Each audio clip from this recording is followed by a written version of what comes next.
everybody, welcome to Qué Golazo. We have a great one-on-one with Jake Edwards, the president of the USL Championship. Kicks off this weekend. We discuss the tremendous work that the teams in the second tier of U.S. soccer are doing, the obstacles they faced in COVID, but so much more excitement as they welcome new teams, new ownership, including Beast Mode, Marshawn, Lynch. There's so much to talk about the USL. Qué Golazo begins right now.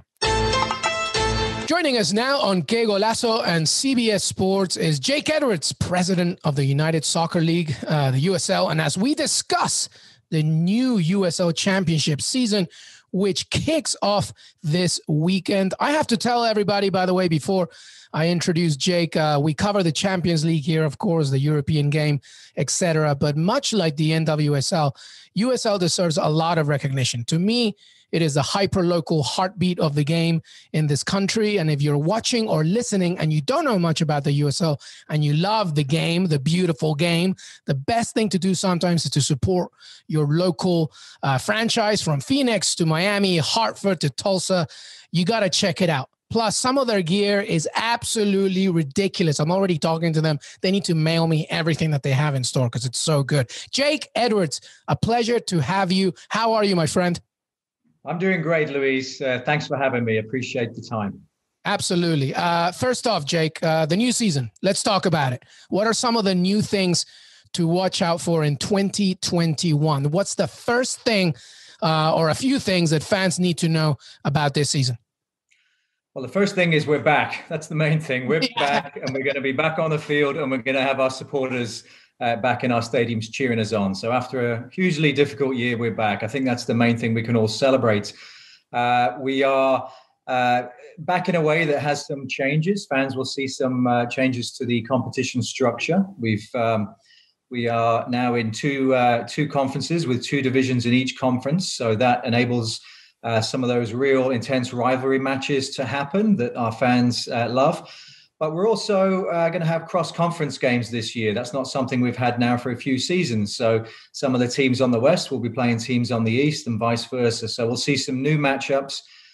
We've got an amazing slate of games this season on national TV with our partners at ESPN. You'll see a lot of those cross-conference games there. You'll see a new team in Oakland, Roots joining the league this season, and a couple of fantastic new stadiums. And amongst that, you're going to see tremendous quality on the field. So we're very excited. Yeah, no, absolutely. I'm just reading some things here. You know, you $1 billion invested in stadium projects across the country. The new stadium in Louisville opened last year, new venues in Phoenix, Colorado Springs. You mentioned new owners, Marshawn, Lynch, Beast Mode. We have to talk about it in a second. My friend DeMarcus Beasley as well, Charlie Davis, Michael Parkhurst. And, you know, as you mentioned, record 19 games on national TV. It's just, you know, it really is amazing to me because there's so much competition for attention, right? There's so much competition for viewership. But to the USL, I think what's important is really the engagement in community. Would you say that's really the fundamental things? Obviously, in a COVID, pandemic era, it's even more important to make sure that you're so united with your local fan base. Look, that's the point of these clubs, whether they're 5 years old, 10 years old, 20 years old, or 5 months old. You know, it's about a connection to the local community. It's about a vehicle that enables the community members to express pride, civic pride and passion from that experience they have being from that community. And they do it through the world's game, you know. And so our most successful clubs are the most connected to their community, you know, and that's what we've seen. And it doesn't really matter which community, they're all different and they all have a different relationship. What we're trying to build is a league where local clubs matter. And I talk to our teams, our owners a lot. You're not just a football club, you're a community organization. You're part of the community. And it's easy to love you during the good times, but during the tough times like COVID, where you can't engage with your supporters and you're under financial stress, you know, having that relationship with your community, that gets you through those times. And it's got us through those times, and it's put our clubs in good stead now to welcome fans back and to move forward. So when you talk about some of the owners that are coming in the league now, especially celebrity owners, they're doing this because they're driven by the fact that these local clubs can make those communities better places to live, work, and play, can have a positive impact and can drive some change. And we can do that through the sport. So I think that's what's really driving the growth of the USL, is that there's that relationship between clubs and their communities. Yeah, absolutely. I mean, I was looking at, Orange County honoring health workers when they did their kit launch. You had that project where players were sharing their own stories, in the lead up to George Floyd, et cetera. It's really amazing. All right, I want to talk about Oakland roots for a second. Okay. Marshawn Lynch, beast mode. I mean, getting involved in ownership. What was all that about? How did it start? What was the thinking there? Well, obviously he's seen an exodus of sports organizations from that community, and that has a real devastating impact. And he's flirted with soccer over the years, and has a relationship with some of the founders of that organization. And I think once he really saw not what was going on the field, but saw that there's an organization that's purpose driven, clearly. Football second, it's about the community first, and they're so interwoven in the culture of that community, in all of the charitable organizations, the music scene, the fashion scene. And so that obviously struck a strong chord with him, and he wants to make sure that kind of positive work can continue, and he can contribute in some meaningful way. And hopefully we don't see him jump on the golf cart and drive around during the game. But you never know. But it's a really positive thing that he's got behind it, and it's brought some attention, obviously, to the club and the league. But the main thing is that he's seen the passion and the opportunity there to do something good for the community. Absolutely. And let's hope he doesn't pick up the ball right outside the box and just run it in.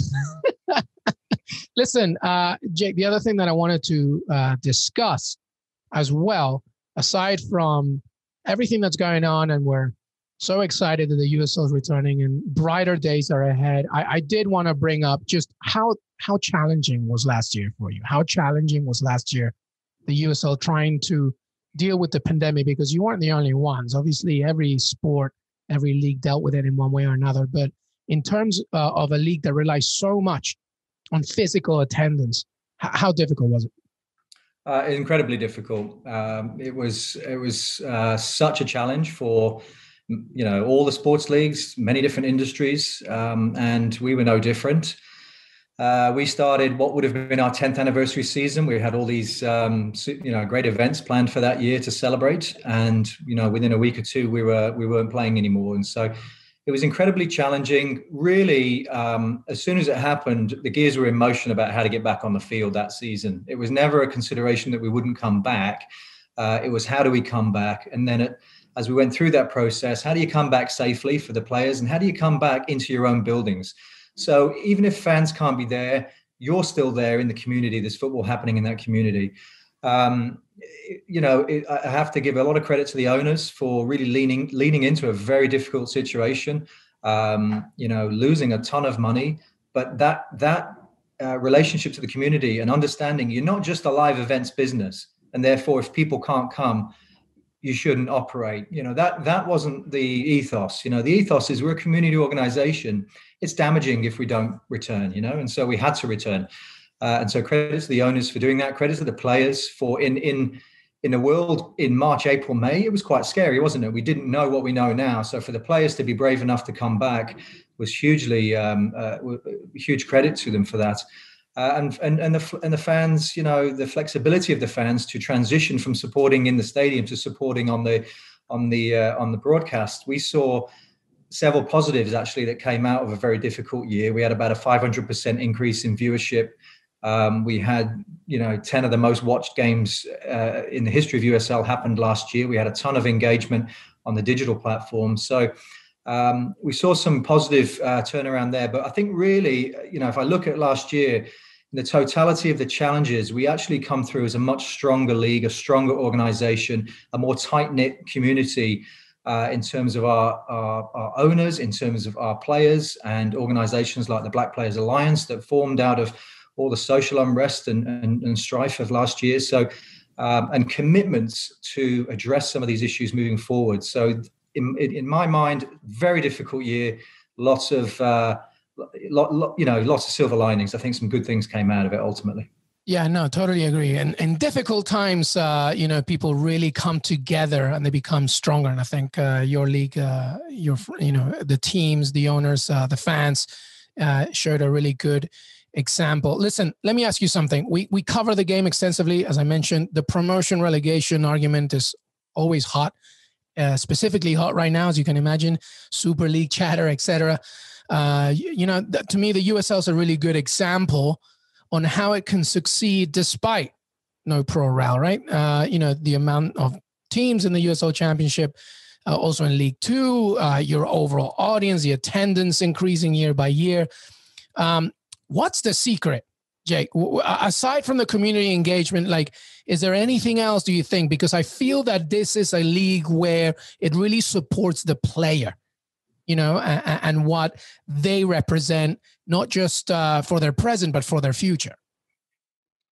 Well, there's a lot in that question, Luis. I think, as you've seen what's happened in the global game over the last few days, it's been quite extraordinary. And I think what we've seen ultimately, whether you make the case for the pro rel or not, I think you've seen an outpouring of sentiment that this is ours, not yours. This is ours. Don't mess with it.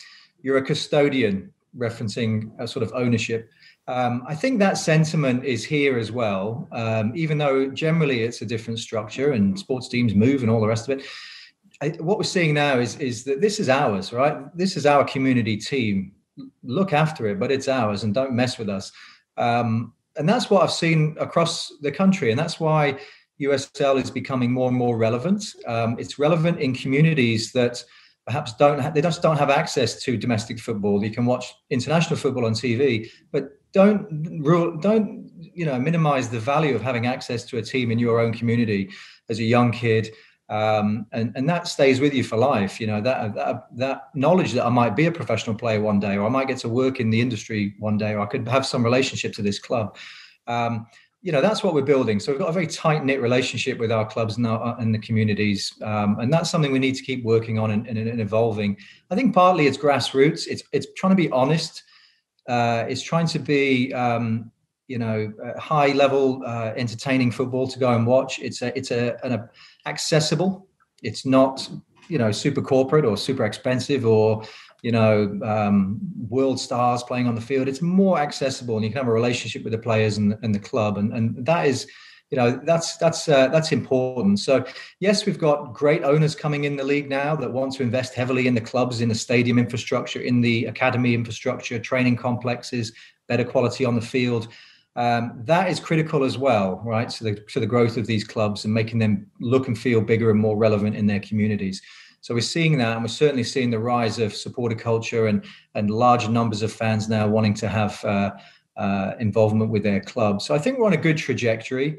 In terms of the sort of, that promotion relegation, not necessarily making it more or less competitive at this point. And I get the question a lot, and I've played in that system for many years. I understand why it makes, it does change the nature of the competition for sure. And I've said I'd like to see that in our leagues. We've got multiple divisions now. We're building the infrastructure out, and I think there is a point at which, it potentially does become a need. It's probably not a need right now, but I think it will get to that point, and that's something we are continuing to work on. We lost a bit of steam on it, I have to say, with COVID last year. We put the wheels in motion. The work's being done. We've lost a bit of steam. We're focused now on getting back on the field this season. But that work is being done in the background. That's great. That's great to hear. All right, finally, let's focus about what's happening very soon. I want, tell me something specifically that you're really looking forward to, because I'm looking at some of the games coming up. Tulsa against Oklahoma City. To me, San Diego against Phoenix Rising coming up soon as well. Louisville back in their world-class stadium. What's sparking you joy, Jake Edwards? What are you really trying to focus on? I am just look, we've opened already with League One. We've got a rolling start with some games. We sort of our first national television game is next Saturday with next weekend, with Phoenix hosting San Diego. It's going to be a great match, and a lot of fantastic events are going to be happening around that game. I do hope everyone can tune in and see that new stadium that Phoenix are opening. This weekend, we've got Louisville, as you say. They've had a couple of games now with the NWSL team there racing Louisville. So they're up and running, and we can't wait to see a championship match and the boys take the field back in that fantastic stadium. And the first derby match, as you said, kicks off, the Oklahoma Derby. It's always an intense one. Both teams are really invested in the off-season, so we're looking forward to those guys getting back on the field. And look, there's going to be really interesting storylines down the road. Phoenix will be back in Tampa for that rematch that never happened last season. There's going to be some bragging rights on the table there. There's a few big matchups that we're going to be seeing in the couple of the opening weeks of this season. So very excited for all of this. Absolutely. And even more into the future, I'm very excited for Queensborough FC just around the corner from where I am. And by the way, some of the best food that you will taste anywhere in the country, Jake. So you better come around and I'll get you some good Peruvian around Queens. I'm sure you'll welcome that one. Yeah, we'll be up there. I'm looking forward to some big announcements coming very soon with the club, but they're doing a very nice job and they've got a phenomenal community there that are going to get behind them. Absolutely. Well, the USL Championship kicks off this weekend. So much more to talk about as the grassroots, the heartbeat of this game in this country, begins to blossom and shinier days are ahead. Jake Edwards, President USL, thank you so much for joining us. Thank you, Luis. Appreciate the time. You take care. Hey, everybody. I want to thank Jake Edwards and the USL for joining me today. Don't forget to follow us on Twitter, Qué Golazo Pod. Listen to us on Apple Podcasts, Spotify, and Stitcher. Of course, we're on YouTube, youtube.com/Qué Golazo, CBSSports.com, and so much more. Have a great rest of your week.